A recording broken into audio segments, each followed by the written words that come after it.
Kepala Sekolah SMK Negeri 1 Kemang menjadi salah satu pemilik sertifikat fasilitator nasional untuk kurikulum Merdeka Belajar. SMK Pusat Keunggulan Sertifikat Fasilitator adalah kewenangan untuk materi mengenai kurikulum Merdeka Belajar bagi sekolah yang akan menjadi SMK Pusat Keunggulan dan itu berlaku secara nasional. Sertifikat tersebut dikeluarkan oleh Kemendikbud Riset dan Teknologi setelah yang bersangkutan mengikuti diklat yang diprogramkan oleh Kemendikbud Riset dan Teknologi yang dipilih dari para kepala sekolah yang sekolahnya sudah menjadi SMK Pusat Keunggulan dan memiliki prestasi yang baik.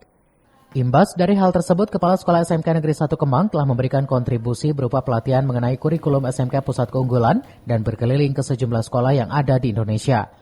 Sementara itu, prestasi yang telah ditunjukkan oleh Kepala Sekolah Kemang diantaranya adalah telah membawa SMKN 1 Kemang menjadi SMK Pusat Keunggulan pertama untuk di Kabupaten Bogor dan sudah membuahkan sejumlah prestasi-prestasi hanya dalam waktu kurang dari 2 tahun dan sudah berbagi best practice ke sekolah yang ada di sekitar.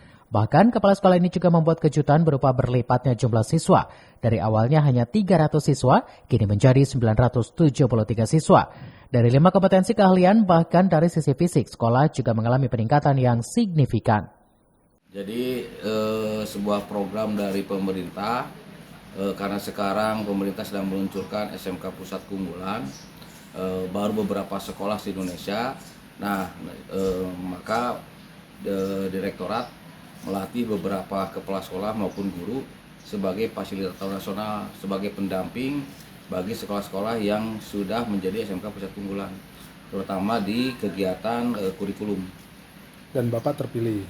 Ya, salah satunya Kepala SMK Kemang terpilih dan sudah dilatih untuk menjadi sebagai fasilitator nasional.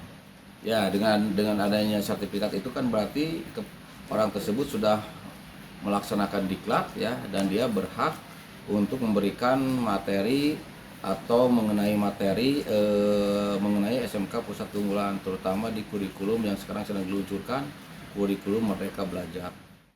Tim Liputan melaporkan.